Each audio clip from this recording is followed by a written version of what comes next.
USA ਸੁਣ ਰਹੇ ਸਾਰੇ ਹੀ ਮਾਣਯੋਗ ਅਤੇ ਸਤਿਕਾਰਤ ਸਰੋਤਿਆਂ ਨੂੰ ਬਹੁਤ ਹੀ ਪਿਆਰ ਸਤਿਕਾਰ ਸਹਿਤ ਦੋਨੋਂ ਜੋੜ ਕੇ ਨਿੱਕੀ ਜਿਹੀ ਸਤਿ ਸ੍ਰੀ ਅਕਾਲ ਸਭ ਨੂੰ ਜੀ ਆਇਆਂ ਨੂੰ ਆਖਦੇ ਹਾਂ। ਸੋ ਤੇ ਉਹ ਅੱਜ ਦਾ ਪ੍ਰੋਗਰਾਮ ਕੁਝ ਗੱਲਾਂ ਕੁਝ ਗੀਤ ਲੈ ਕੇ ਹਾਜ਼ਰ ਹਾਂ, ਪਰ ਅੱਜ ਇਸ ਪ੍ਰੋਗਰਾਮ ਦੀ ਸ਼ੁਰੂਆਤ ਜਿਹੜੀ ਉਹ ਮੈਂ ਕਰਨ ਜਾ ਰਿਹਾ। ਸੋ ਅੱਜ ਸਾਡੇ ਨਾਲ ਇਸ ਸਟੂਡੀਓ ਦੇ ਵਿੱਚ ਇੱਕ ਵਿਸ਼ੇਸ਼ ਜਿਹੜੀ ਹਸਤੀ ਆ, ਮਹਿਮਾਨ ਆ, ਉਹ ਆਪਣੇ ਨਾਲ ਜੁੜ ਚੁੱਕੇ ਆ। ਸੋ ਅੱਜ ਆਪਾਂ ਉਹਨਾਂ ਦੇ ਨਾਲ ਥੋੜ੍ਹੀ ਗੱਲਬਾਤ ਕਰਾਂਗੇ। ਇਹ ਬੇ ਏਰੀਏ ਦੇ ਹੀ ਸਾਡੇ ਲੋਕਲ ਆਰਟਿਸਟ ਨੇ। ਇਹਨਾਂ ਨੇ ਰੀਸੈਂਟਲੀ ਪਹਿਲੋਂ ਵੀ ਜਿਹੜੇ ਕੁਛ ਗੀਤ ਆ ਉਹ ਕੀਤੇ ਨੇ, ਉਹ ਆਪਾਂ ਤੁਹਾਡੀ ਨਜ਼ਰ ਜਿਹੜੇ ਉਹ ਪੇਸ਼ ਅਕਸਰ ਕਰਦੇ ਰਹਿੰਦੇ ਹਾਂ। ਅਤੇ ਇੱਕ ਨਵੇਂ ਗੀਤ ਦੇ ਨਾਲ ਉਹ ਆਪਣੇ ਨਾਲ ਅੱਜ ਜਿਹੜੇ ਆ ਉਹ ਸ਼ਾਮਲ ਹੋਣ ਜਾ ਰਹੇ ਆ। ਸੋ ਉਸ ਦੇ ਬਾਰੇ ਗੱਲਬਾਤ, ਇਹਨਾਂ ਦੇ ਮਿਊਜ਼ਿਕ ਦੀ ਜਿਹੜੀ ਲਾਈਫ ਆ ਉਸ ਦੇ ਬਾਰੇ ਜਿਹੜੀ ਗੱਲਬਾਤ ਆ ਉਹ ਆਪਾਂ ਕਰਾਂਗੇ। ਸੋ ਮੇਰੇ ਨਾਲ ਇਸ ਟਾਈਮ ਪ੍ਰੋਗਰਾਮ ਦੇ ਵਿੱਚ ਸਟੂਡੀਓ ਦੇ ਵਿੱਚ ਜੁੜ ਚੁੱਕੇ ਨੇ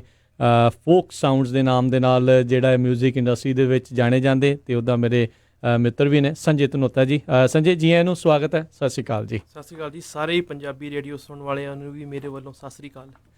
ਸੋ ਸੰਜੇ, ਆਪਾਂ ਸੰਜੇ ਕਹੀਏ ਜਾਂ folk sounds, what you prefer, Ki prefer ਕਰਦੇ ਆ ਤੁਸੀਂ? ਜਿਹੜਾ ਮਰਜ਼ੀ ਕਹਿ ਲਓ, ਕੋਈ ਚੱਕਰ ਨਹੀਂ, ਕੋਈ ਚੱਕਰ ਨਹੀਂ। ਸੋ ਬਿਲਕੁਲ ਮਿਊਜ਼ਿਕ ਇੰਡਸਟਰੀ ਦੇ ਵਿੱਚ ਜਿਹੜਾ ਆ ਖਾਸ ਕਰਕੇ ਤੁਸੀਂ ਸਾਊਂਡ ਕਲਾਊਡ ਦੇ ਉੱਤੇ ਜਿਹੜੀ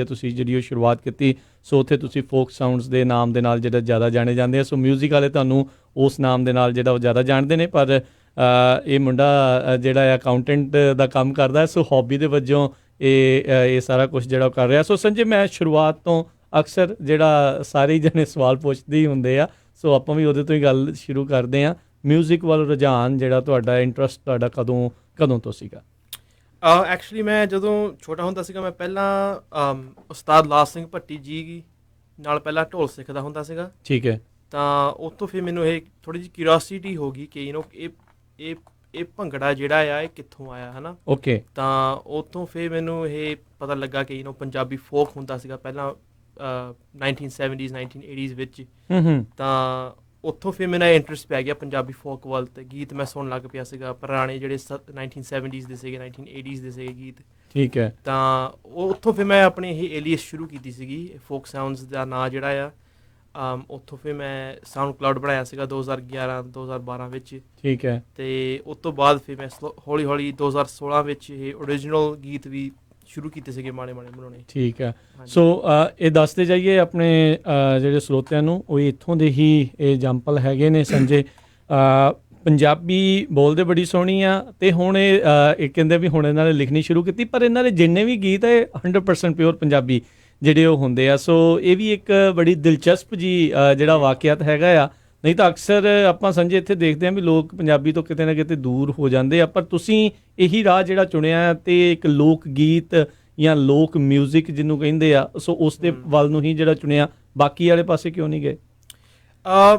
ਮੇਰਾ ਸ਼ੁਰੂ ਤੋਂ ਹੀ ਇੰਟਰਸਟ ਸੀਗਾ ਇਹ ਭੰਗੜਾ, ਅਤੇ ਮੈਂ ਪਹਿਲਾਂ ਭੰਗੜਾ ਕੰਪੀਟੀਸ਼ਨ 'ਤੇ ਵੀ ਕਾਫੀ ਜਾਂਦਾ ਹੁੰਦਾ ਸੀਗਾ। ਠੀਕ ਹੈ। ਦੋਸਤਾਂ ਨਾਲ ਪਹਿਲਾਂ, ਹੈ ਨਾ। ਤਾਂ ਪਰ ਇਹ ਨਹੀਂ ਹੈ ਕਿ ਇੰਟਰਸਟ ਹੋਰਾਂ ਚੀਜ਼ਾਂ ਵੱਲ ਨਹੀਂ ਹੈਗਾ, ਜਿੱਦਾਂ ਹੋਰ ਵੀ ਜਾਨਰਾ ਹੈਗੇ ਆ, ਹਿਪ ਹਾਪ ਹੋ ਗਿਆ ਆ, ਕੋਈ ਵੀ ਇੱਦਾਂ ਦਾ ਜਾਨਰਾ ਹੋ ਗਿਆ ਆ, ਉਹ ਵੀ ਜਿਹੜੇ ਸਟਾਈਲ ਆ ਮਿਊਜ਼ਿਕ ਦੇ ਉਹ ਵੀ ਆਪਾਂ ਸੁਣਦੇ ਹਾਂ। ਪਰ ਮੇਰਾ ਪੈਸ਼ਨ ਜਿਹੜਾ ਹੈ ਉਹ ਫੋਕ ਵਿੱਚ ਹੀ ਆ ਹਮੇਸ਼ਾ ਜੀ। ਸੋ ਜਦੋਂ ਦਾ ਤੁਸੀਂ ਲਾਲ ਸਿੰਘ ਭੱਟੀ ਹੋਣਾ ਤੋਂ, ਉਸਤਾਦ ਹੋਣਾ ਤੋਂ ਸਿੱਖਣਾ ਸ਼ੁਰੂ ਕੀਤਾ, ਸੋ ਇੱਧਰਲੇ ਪਾਸੇ ਨੂੰ ਹੀ ਜਿਹੜੀ ਆ ਤੁਹਾਡੀ ਲੱਗ ਗਈ। ਸੋ ਜਦੋਂ ਸ਼ੁਰੂਆਤ ਦੇ ਵਿੱਚ ਸੰਜੇ ਤੁਸੀਂ ਸ਼ੁਰੂ ਕੀਤਾ, ਜਿੱਦਾਂ ਤੁਸੀਂ ਕਿਹਾ ਵੀ ਸਾਊਂਡ ਕਲਾਊਡ ਦੇ ਉੱਤੇ ਮਿਊਜ਼ਿਕ ਤੁਸੀਂ ਰੀਮਿਕਸ ਕਰਦੇ ਸੀਗੇ ਪਹਿਲਾਂ? ਹਾਂਜੀ, ਪਹਿਲਾਂ ਜਿਹੜਾ 1970s 80s ਵਿੱਚ ਪੁਰਾਣੇ ਗੀਤ ਸਾਰੇ ਕੁਲਦੀਪ ਮਾਣਕ ਦੇ ਜਾਂ AS ਕੰਗ ਦੇ, ਇੱਦਾਂ ਦੇ ਸਾਰੇ ਆਰਟਿਸਟ ਜਿਹੜੇ ਸੀਗੇ ਉਹਨਾਂ ਦੇ ਰੀਮਿਕਸ ਕਾਫੀ ਕੀਤੇ ਇੱਦਾਂ। ਸੋ ਉਹ ਉਦੋਂ ਤੁਹਾਡਾ ਕੀ ਖਿਆਲ ਸੀਗਾ ਵੀ ਰੀਮਿਕਸ ਕਿਸ ਤਰੀਕੇ ਦੇ ਨਾਲ, ਕੀ ਤੁਸੀਂ ਡਿਫਰੈਂਟ ਕਰਨਾ ਚਾਹੁੰਦੇ ਸੀ ਉੱਦਾਂ ਗਾਣਿਆਂ ਦੇ ਵਿੱਚ? ਮੇਰਾ ਇਹ ਸੀਗਾ ਕਿ ਪੁਰਾਣੇ ਜਿਹੜੇ ਗੀਤ ਸੀਗੇ ਉਹ ਅੱਜ ਕੱਲ੍ਹ ਦੇ, ਜਿੱਦਾਂ ਹੁਣ ਮੇਰੇ ਹਾਣ ਦੇ ਆ ਕੋਈ ਵੀ, ਉਹ ਅੱਜ ਕੱਲ੍ਹ ਇੰਨੇ ਲੋਕੀ ਸੁਣਦੇ ਉਸ ਮਿਊਜ਼ਿਕ 'ਚ ਨਹੀਂ ਸੁਣਦੇ ਨਹੀਂ ਸੀਗੇ। ਹਾਂ, ਤਾਂ ਮੇਰਾ ਇਹ ਸੀਗਾ ਕਿ ਜੇ ਉਹਦੇ ਵਿੱਚ ਥੋੜ੍ਹਾ ਜਿਹਾ ਅੱਜ ਕੱਲ੍ਹ ਦਾ ਮਿਊਜ਼ਿਕ ਪਾ ਦਿੱਤਾ ਜਾਵੇ, ਜਿੱਦਾਂ ਹਿਪ ਹਾਪ ਹੋ ਗਿਆ, ਭੰਗੜਾ ਹੋ ਗਿਆ, ਤਾਂ ਥੋੜ੍ਹਾ ਜਿਹਾ ਅਪਬੀਟ ਮਿਊਜ਼ਿਕ ਉਹਦੇ ਵਿੱਚ ਪਾ ਦਿੱਤਾ ਜਾਵੇ, ਤਾਂ ਫਿਰ ਲੋਕੀ ਸੁਣਨ ਲੱਗ ਪੈਂਦੇ ਆ। ਅਤੇ ਆਈ ਥਿੰਕ ਦੈਟ ਵਾਜ਼ ਮਾਈ ਗੋਲ ਉਸ ਟਾਈਮ ਵਿੱਚ, ਕਿ ਆਪਾਂ ਇਹ ਪੁਰਾਣੇ ਗੀਤ ਜਿਹੜੇ ਆ ਇਹ ਮੁੜ ਕੇ ਲੈ ਕੇ ਆਉਣੇ ਆ ਨਵੇਂ ਅੰਦਾਜ਼ ਵਿੱਚ। ਹਾਂ, ਇਹ ਮੇਰਾ ਉਸ ਟਾਈਮ ਗੋਲ ਸੀਗਾ ਇਹ ਰੀਮਿਕਸ ਕਰਨ ਦਾ। ਸੋ 2010 ਵਾਲੇ ਜਿਹੜੇ ਡੈਕੇਡ ਦੇ ਵਿੱਚ ਤੁਸੀਂ ਇਹ ਚੀਜ਼ ਜਿਹੜੀ ਉਹ ਸ਼ੁਰੂਆਤ ਆ ਉਹ ਕੀਤੀ ਆ। ਸੋ ਪਹਿਲੋਂ ਤਾਂ ਤੁਸੀਂ ਜਿੱਦਾਂ ਦੱਸਿਆ ਵੀ ਤੁਹਾਡਾ ਰੀਮਿਕਸ ਕਰਨ ਦਾ ਸੀਗਾ, ਫਿਰ ਹੌਲੀ ਹੌਲੀ ਲਿਖਣ ਵਾਲੇ ਪਾਸੇ ਨੂੰ ਵੀ ਵੱਧ ਗਏ ਤੁਸੀਂ? ਹਾਂਜੀ ਐਕਚੁਅਲੀ 2015 ਵਿੱਚ ਮੈਂ ਥੋੜ੍ਹੀ ਜਿਹੀ ਕੋਸ਼ਿਸ਼ ਕੀਤੀ ਸੀਗੀ ਲਿਖਣ ਲੁਖਣ ਦੀ ਤਾਂ ਫਿਰ I got some feedback too from some well-known lyricists and stuff ਜੀ ਤਾਂ ਉਹਨਾਂ ਕੋਲੋਂ ਵੀ ਫੀਡਬੈਕ ਲੈ ਕੇ ਤਾਂ ਫਿਰ ਮੈਂ ਥੋੜ੍ਹਾ ਜਿਹਾ ਕੋਸ਼ਿਸ਼ ਕੀਤੀ ਕਿ ਹੋਰ ਵੀ ਵਧੀਆ ਲਿਖਣ ਦੀ ਕੋਸ਼ਿਸ਼ ਕਰੀਏ ਤਾਂ eventually I got to the point where I was like at least one song I'm happy with ਤਾਂ ਇਹ ਜਿਹੜਾ ਪਹਿਲਾ ਗੀਤ ਸੀਗਾ ਘੁੱਕਰ ਦੀ ਮੌਤ ਜਿਹੜਾ ਸੀਗਾ ਸੁਰਿੰਦਰ ਸ਼ਿੰਦਾ ਜੀ ਨਾਲ ਇਹ ਮੇਰਾ ਪਹਿਲਾ ਲਿਖਿਆ ਗੀਤ ਸੀਗਾ ਤੇ ਉਸ ਤੋਂ ਬਾਅਦ ਫਿਰ ਇੱਕ ਤੋਂ ਇੱਕ ਹੋਰ ਗੀਤ ਮੈਂ ਲਿਖੀ ਆ ਤੇ ਥੋੜੀ ਜਿਹੀ ਆਦਤ ਪੈ ਗਈ ਕਿ ਕਿੱਦਾਂ ਠੀਕ ਠਾਕ ਲਿਖਣਾ ਹਨਾ ਓਕੇ ਹਾਂਜੀ ਸੋ ਸ਼ਿੰਦੇ ਹੁਣਾਂ ਦੇ ਨਾਲ ਲੈਜੈਂਡ ਨੇ ਉਹ ਇਸ ਇੰਡਸਟਰੀ ਦੇ ਉਹਨਾਂ ਦੇ ਨਾਲ ਤੁਹਾਨੂੰ ਬੜੀ ਛੋਟੀ ਉਮਰ ਦੇ ਵਿੱਚ ਕੰਮ ਕਰਨ ਦਾ ਮੌਕਾ ਮਿਲਿਆ ਹਾਂਜੀ ਹਾਂਜੀ ਤੁਸੀਂ ਖੁਦ ਲਿਖਿਆ ਤੁਸੀਂ ਪੰਜਾਬੀ ਅਜੇ ਮਤਲਬ ਤੁਸੀਂ ਪੜ੍ਹਦੇ ਆ ਮਤਲਬ ਦੂਜੇ ਪਾਸਿਓਂ ਪਰ ਤੁਹਾਡੇ ਥਾਟਸ ਜਿਹੜੇ ਉਹ ਪੰਜਾਬੀ ਦੇ ਵਿੱਚ ਆ ਪਰ ਲਿਖਦੇ ਤੁਸੀਂ ਰੋਮਨ ਪੰਜਾਬੀ ਚ ਆ ਕੀ ਉਹਨਾਂ ਦੀ ਵੀ ਕੋਈ ਫੀਡਬੈਕ ਸੀ ਵੀ ਕਾਕਾ ਉਹਨਾਂ ਨੂੰ ਲੱਗਾ ਵੀ ਵਾਕਿਆ ਤੂੰ ਲਿਖਿਆ ਹੋਊਗਾ ਜਦੋਂ ਤੁਸੀਂ ਉਹਨਾਂ ਨਾਲ ਗੱਲ ਕੀਤੀ ਐਕਚੁਅਲੀ ਪਤਾ ਕੀ ਜਦੋਂ ਰਿਕਾਰਡ ਕੀਤਾ ਸੀਗਾ ਉਹਨਾਂ ਨੂੰ ਪਤਾ ਨਹੀਂ ਸੀਗਾ ਕਿ ਮੈਂ ਲਿਖਿਆ ਹੈ ਅਜੇ ਉਸ ਟਾਈਮ ਦੇ ਉੱਤੇ ਕਾਫੀ ਜਵਾਨ ਸੀਗੇ 20s ਸ਼ੁਰੂਆਤੀ ਅਜੇ ਵੀ ਉਦਾਂ ਹੀ ਆ ਪਰ ਚਲੋ ਫਿਰ ਵੀ ਤਾਂ ਕੀ ਹੋਇਆ ਕਿ ਇੱਕ ਵਾਰੀ ਸੁਰਿੰਦਰ ਸ਼ਿੰਦੇ ਦਾ ਸ਼ੋਅ ਹੋ ਰਿਹਾ ਸੀਗਾ ਇੱਥੇ ਫਰੀਮੌਂਟ ਵਿੱਚ ਓਕੇ ਤਾਂ ਉੱਥੇ ਮੈਨੂੰ ਮਿਲੇ ਤਾਂ ਉੱਥੇ ਮੈਂ ਗੱਲਬਾਤ ਕੀਤੀ ਇਹਨਾਂ ਨਾਲ ਕਿ ਮੈਂ ਇਹ ਗੀਤ ਲਿਖਿਆ ਸੀਗਾ ਤੁਹਾਡਾ ਘੁੱਕਰ ਦੀ ਮੌਤ ਜਿਹੜਾ ਸੀਗਾ ਤਾਂ ਉਹ ਥੋੜ੍ਹੇ ਜਿਹੇ ਹੈਰਾਨ ਅਤੇ ਨਾਲੇ ਉਹਨਾਂ ਨੂੰ ਚੰਗਾ ਵੀ ਲੱਗਾ ਕਿ ਅੱਜ ਕੱਲ੍ਹ ਕੋਈ ਯੰਗਸਟਰ ਵੀ ਕਿੱਸੇ ਲਿਖ ਰਹੇ ਆ ਰਾਈਟ ਤਾਂ ਉਹ ਇਹਨਾਂ ਨੂੰ ਇਹ ਗੱਲ ਚੰਗੀ ਲੱਗੀ ਅਤੇ ਉਹ ਵੀ ਕਹਿੰਦੇ ਕਿ ਐਨਕਰੇਜ ਕਰ ਲੋਕਾਂ ਨੂੰ ਕਿ ਕਿੱਸੇ ਹੋਰ ਬਣਾ ਜਦੋਂ ਵੀ ਬਣਾ ਸਕਦਾ ਮੌਕਾ ਲੱਗਦਾ ਹਾਂ ਹਾਂਜੀ ਚਲੋ ਦੈਟਸ ਗੁੱਡ ਵਧੀਆ ਤੁਹਾਨੂੰ ਜਿਹੜੀ ਇੱਕ ਲੈਜੈਂਡ ਦੇ ਕੋਲੋਂ ਜਿਹੜੀ ਉਹ ਫੀਡਬੈਕ ਮਿਲੀ ਹੈ ਸੋ ਪਹਿਲਾਂ ਇੱਕ ਹਿਸਾਬ ਦੇ ਨਾਲ ਤੁਹਾਡੀ ਕਮਰਸ਼ੀਅਲ ਐਂਟਰੀ ਇੱਕ ਲੈਜੈਂਡ ਦੇ ਨਾਲ ਹੋਈ ਆ ਸੋ ਕਿੱਦਾਂ ਦੀ ਫੀਡਬੈਕ ਰਹੀ ਸੀ ਉਦੋਂ ਸੁਰਿੰਦਰ ਸ਼ਿੰਦਾ ਜੀ ਉਹਨਾਂ ਨੇ ਕਿਹਾ ਸੀਗਾ ਕਿ ਉਹੀ ਗੱਲ ਆ ਕਿ ਕਿੱਸਿਆਂ ਦੀ ਸੀਗਾ ਹੈ ਨਾ ਕਿ ਵਧੀਆ ਲੱਗਾ ਉਹਨਾਂ ਨੂੰ ਕਿ ਕਿੱਸਾ ਲਿਖਿਆ ਸੀਗਾ ਮੈਂ ਹੈ ਨਾ ਕਿ ਕਿੱਸੇ ਪਹਿਲੀ ਗੱਲ ਤਾਂ ਲਿਖਣੇ ਬਹੁਤ ਔਖੇ ਆ ਕਿਉਂਕਿ ਤੁਹਾਨੂੰ ਰਿਸਰਚ ਕਰਨੀ ਪੈਂਦੀ ਆ ਤੁਸੀਂ ਫਿਰ wear did you find that history ਫਿਰ ਕਿੱਦਾਂ ਤੁਸੀਂ ਉਸ ਦੀ ਲੱਭਦੇ ਸੀਗੇ ਵਾਟ ਵਰ ਯੂਰ ਚੈਨਲਸ ਵੀ ਕਿਹਦੇ ਥਰੂ ਤੁਸੀਂ ਜਿਹੜਾ ਉਹ ਲੱਭਿਆ ਸਾਰਾ ਕੁਝ ਕਾਫੀ ਹੈ ਨਾ ਇੰਟਰਨੈਟ ਤੇ there is a lot of resources for finding about historical stories and stuff like that ਤਾਂ ਇੰਟਰਨੈਟ ਰਾਹੀਂ ਵੀ ਸੀਗਾ ਕਿ ਕਾਫੀ ਤੁਹਾਨੂੰ ਰਿਸੋਰਸਿਸ ਮਿਲੀਆਂ ਅਤੇ ਨਾਲੇ ਪੁਰਾਣੀ ਇੱਕ ਫਰੀਮੌਂਟ ਵਿੱਚ ਲਾਇਬ੍ਰੇਰੀ ਵੀ ਸੀਗੀ ਓਕੇ ਉੱਥੇ ਵੀ ਇੱਕ ਦੋ ਕਿਤਾਬਾਂ ਸੀਗੀਆਂ ਉੱਥੋਂ ਮੈਂ ਚੈੱਕ ਆਊਟ ਕੀਤੀਆਂ ਇੰਗਲਿਸ਼ 'ਚ ਲਿਖੀਆਂ ਹੋਈਆਂ ਇੰਗਲਿਸ਼ ਸੀਗੀਆਂ ਹਾਂਜੀ ਓਕੇ ਠੀਕ ਆ ਤਾਂ ਇੱਦਾਂ ਕਾਫੀ ਸੋਰਸਿਸ ਤੋਂ ਸਾਰੀ ਇਨਫੋਰਮੇਸ਼ਨ ਜਿਹੜੀ ਆ ਉਹ ਮਤਲਬ ਵੈਲੀਡੇਟ ਕਰਨੀ ਸੀ ਹੈ ਨਾ ਕਿ ਇਹ ਕੁਛ ਕਹਿੰਦੇ ਅਸਲੀਅਤ ਹੈ ਕੀ ਹੈ ਨਾ ਜਿਹੜੀਆਂ ਵੀ ਰਲਦੀਆਂ ਸੀਗੀਆਂ ਸਾਰੀਆਂ ਕਹਾਣੀਆਂ ਓਕੇ ਤੇ ਉਹ ਜੋੜ ਕੇ ਏਦਾਂ ਦਾ ਲਾਈਕ ਫੈਕਟਸ ਰਾਈਟ ਉਹਦੇ ਹਿਸਾਬ ਨਾਲ ਲਿਖਿਆ ਸੀਗਾ ਫਿਰ ਗੀਤ ਇਹ ਘੁੱਕਰ ਦੀ ਮੌਤ ਜਿਹੜਾ ਸੀਗਾ ਵੈਰੀ ਗੁੱਡ ਚਲੋ ਜੀ ਬਹੁਤ ਦੇਖੋ ਮੁੰਡਾ ਉਸ ਟਾਈਮ ਦੇ ਉੱਤੇ ਜੇ ਤੁਹਾਨੂੰ ਪੰਜਾਬੀ ਜਿਹੜੀ ਹੈ ਪੜ੍ਹਨੀ ਨਹੀਂ ਸੀ ਆਉਂਦੀ ਰਾਈਟ ਨਹੀਂ ਆਉਂਦੀ ਸੀ ਉਦੋਂ ਨਹੀਂ ਸੀ ਆਉਂਦੀ ਸੋ ਇੰਗਲਿਸ਼ ਦੇ ਵਿੱਚ ਇਹਨਾਂ ਨੇ ਜਿਹੜਾ ਉਹ ਲੱਭਿਆ ਤੇ ਪਰ ਲਿਖਿਆ ਦੇਖੋ ਇਹਨਾਂ ਨੇ ਗੀਤ ਪੰਜਾਬੀ ਫੋਕ ਦੇ ਵਿੱਚ ਇਸ ਨੂੰ ਜਿਹੜਾ ਬਣਾਇਆ ਫਿਰ ਰੀਸੈਂਟਲੀ ਤੁਹਾਡਾ ਕੁਝ ਸਮਾਂ ਪਹਿਲਾਂ ਗੀਤ ਸੁਰਾਂ ਪੰਜਾਂ ਨੂੰ ਜਿਹੜਾ ਉਹ ਆਇਆ ਸੀਗਾ ਉਹ ਵੀ ਕਾਫੀ ਮਕਬੂਲ ਰਿਹਾ ਲੋਕਾਂ ਨੇ ਕਾਫੀ ਜਿਹੜਾ ਉਹ ਪਸੰਦ ਕੀਤਾ ਉਹ ਗੀਤ ਜਿਹੜਾ ਬਣਦਾ ਦੇਖਿਆ ਕਿਉਂਕਿ ਜਿਹੜੇ ਫੋਕ ਸਾਊਂਡਸ ਆ ਇਹਨਾਂ ਨੂੰ ਮੈਂ ਜਿਹੜਾ ਨਿੱਜੀ ਤੌਰ ਦੇ ਉੱਤੇ ਵੀ ਚੰਗੀ ਤਰੀਕੇ ਨਾਲ ਸੰਜੇ ਹੁਣਾਂ ਨੂੰ ਜਾਣਦਾ ਇਹਨਾਂ ਦੇ ਫਰੈਂਡ ਗੁਰਸਿਮਰਨ ਸਿੰਘ ਸੰਧੂ ਉਹ ਵੀ ਜੀਤ ਸਿੰਘ ਦੇ ਨਾਲ ਜਿਹੜੇ ਉਹ ਜਾਣੇ ਜਾਂਦੇ ਨੇ ਉੱਥੇ ਸਾਊਂਡ ਕਲਾਊਡ ਦੇ ਉੱਤੇ ਸੋ ਉਹਨਾਂ ਦੇ ਨਾਲ ਮਿਲ ਕੇ ਅਕਸਰ ਘਰ ਦੇ ਵਿੱਚ ਕਰਦੇ ਸੀ ਸੋ ਫੀਡਬੈਕ ਦੇਣ ਦਾ ਵੀ ਜਦੋਂ ਮੌਕਾ ਮਿਲਦਾ ਸੀਗਾ ਵਧੀਆ ਆ ਮੈਨੂੰ ਇਸ ਗੱਲੋਂ ਖੁਸ਼ੀ ਹੁੰਦੀ ਆ ਵੀ ਇੱਥੇ ਆ ਕੇ ਨੌਜਵਾਨ ਜਿਹੜੇ ਆ ਉਹ ਇਸ ਪਾਸੇ ਵੱਲ ਨੂੰ ਜਿਹੜੇ ਉਹ ਲੱਗੇ ਹੋਏ ਨੇ ਸੋ ਸੰਜੇ ਨੂੰ ਐਜ਼ ਏ ਪਰਸਨ ਮੈਂ ਗਰੋ ਕਰਦੇ ਹੋਏ ਦੇਖਿਆ ਆ ਪਹਿਲਾਂ ਸੰਜੇ ਦਾ ਹੁੰਦਾ ਸੀਗਾ ਵੀ ਨਹੀਂ ਆਪਾਂ ਸਿਰਫ ਤੇ ਸਿਰਫ ਜਿਹੜਾ ਫੋਕ ਦੇ ਵਿੱਚ ਹੀ ਸਾਰਾ ਕੁਝ ਕਰਨਾ ਆ ਸੋ ਹੁਣ ਥੋੜਾ ਮਾਈਂਡ ਚੇਂਜ ਹੋਇਆ ਕੀ ਉਸ ਦੇ ਪਿੱਛੇ ਤੁਹਾਨੂੰ ਲੱਗਦਾ ਵੀ ਉਹ ਕਾਰਨ ਹੈਗਾ ਨਹੀਂ ਇਹ ਗੱਲ ਆ ਕਿ ਪੰਜਾਬੀ ਫੋਕ ਜਿਹੜਾ ਉਹ ਤਾਂ ਹਮੇਸ਼ਾ ਮੇਰਾ ਰਹਿਣਾ ਹੀ ਹੈ ਪੈਸ਼ਨ ਮੇਰਾ ਉਹੀ ਆ ਹਨਾ ਤੇ ਅੱਗੇ ਵੀ ਹੋਰ ਵੀ ਪੰਜਾਬੀ ਫੋਕ ਗੀਤ ਵੀ ਆਉਗੇ ਜ਼ਰੂਰ ਤੇ ਮੇਰੇ ਖਿਆਲ ਵਿੱਚ ਇਹ ਜਿਹੜਾ ਇਹ ਗੋਲ ਆ ਮੇਰਾ ਪੰਜਾਬੀ ਫੋਕ ਨੂੰ ਮੇਨ ਸਟ੍ਰੀਮ ਕਰਨ ਦਾ ਹਨਾ ਓਕੇ ਉਹ ਤਦ ਹੀ ਹਾਸਲ ਹੋ ਸਕਦਾ ਆ ਜਦ ਤੁਹਾਡੀ ਕੋਈ ਆਡੀਅנס ਹੈਗੀ ਆ ਪਹਿਚਾਣ ਹੈਗੀ ਕੋਈ ਗਲੋਬਲ ਆਡੀਅנס ਹੈਗੀ ਆ ਤੁਹਾਡੀ ਹਨਾ ਤਾਂ ਮੇਰਾ ਇਹ ਗੋਲ ਆ ਹੁਣ ਕਿ ਵਧੀਆ ਸੰਗੀਤ ਆਪਾਂ ਹੋਰ ਵੀ ਲੈ ਕੇ ਆਵਾਂਗੇ ਭੰਗੜੇ ਵਾਲੇ ਵੀ ਲੈ ਕੇ ਆਵਾਂਗੇ ਹਿਪ ਹੌਪ ਵੀ ਲੈ ਕੇ ਆਵਾਂਗੇ ਹੋਊਗੇ ਪੰਜਾਬੀ ਸਾਰੇ ਜੀ ਤੇ ਸਾਰਾ ਇਹ ਜਦੋਂ ਥੋੜੀ ਜਿਹੀ ਆਡੀਅנס ਸਾਡੀ ਵੱਧ ਜੂਗੀ ਫਿਰ ਅਸੀਂ ਹੋਰ ਪੰਜਾਬੀ ਫੋਕ ਗੀਤ ਲੈ ਕੇ ਆਵਾਂਗੇ so we can spread it to a more global audience okay so ਪਹਿਲਾ ਗੀਤ ਵੀ ਤੁਹਾਡਾ ਅਸ਼ੋਕ ਪ੍ਰਿੰਸ ਦੇ ਨਾਲ ਸੀ ਸੋ ਹੁਣ ਥੋੜਾ ਜਿਹਾ ਆਪਣੇ ਨਵੇਂ ਗੀਤ ਦੇ ਬਾਰੇ ਜਿਹੜੀ ਥੋੜੀ ਜਾਣਕਾਰੀ ਦਿਓ ਕਿੱਥੇ ਚੱਲੀ ਹੈ ਹਾਂਜੀ so when did this come into your mind ਕਦੋਂ ਸੀਗਾ ਇਹ ਖਿਆਲ ਆਇਆ ਹਾਂਜੀ ਨਹੀਂ ਇਹ ਗੀਤ ਤਾਂ ਇਹ ਸੀਗਾ ਮੈਂ ਪਿਛਲੇ ਸਾਲ ਕੰਮ ਤੇ ਬੈਠਾ ਸੀਗਾ ਜੀ ਤੇ ਉੱਥੇ ਮੈਂ ਪੁਰਾਣੇ ਗੀਤ ਸੁਣ ਰਿਹਾ ਸੀਗਾ 1980s ਫੋਕ ਸੌਂਗਸ ਮੈਂ ਸੁਣ ਰਿਹਾ ਸੀਗਾ ਇੱਕ from a particular artist I won't say which one ਜੀ ਤਾਂ ਉਹਨਾਂ ਦੇ ਮੈਂ ਗੀਤ ਸੁਣ ਰਿਹਾ ਸੀਗਾ ਤੇ ਉਹਨਾਂ ਦੇ 2 ਗੀਤ ਮੈਂ ਸੁਣੇ ਉਹਨਾਂ ਨੂੰ ਮੈਨੂੰ ਵਧੀਆ ਲੱਗੀ ਉਹ ਗੀਤ ਸੀ ਕੰਪੋਜੀਸ਼ਨ ਮੈਨੂੰ ਵਧੀਆ ਲੱਗੀ ਸੀਗੀ ਠੀਕ ਹੈ ਤਾਂ ਮੈਂ ਫਿਰ ਅਸ਼ੋਕ ਪ੍ਰਿੰਸ ਭਾਜੀ ਨੂੰ ਫੋਨ ਕੀਤਾ ਮੈਂ ਕਿਹਾ ਭਾਜੀ ਆਹ ਕਨਸੈਪਟ ਆ ਤੇ ਨਾਲੇ ਮੈਂ ਮਾੜੇ ਜਿਹੇ ਲਿਰਿਕਸ ਲਿਖੇ ਸੀਗੇ 2 ਘੰਟਿਆਂ ਵਿੱਚ ਮਾੜਾ ਜਿਹਾ ਮੈਂ ਲਿਖ ਕੇ ਇਹਨਾਂ ਨੂੰ ਭੇਜਿਆ ਸੀਗਾ ਠੀਕ ਹੈ ਤਾਂ ਉਹਨਾਂ ਨੂੰ ਜਿਹੜਾ ਆਈਡੀਆ ਸੀਗਾ ਕਨਸੈਪਟ ਸੀਗਾ ਵਧੀਆ ਲੱਗਾ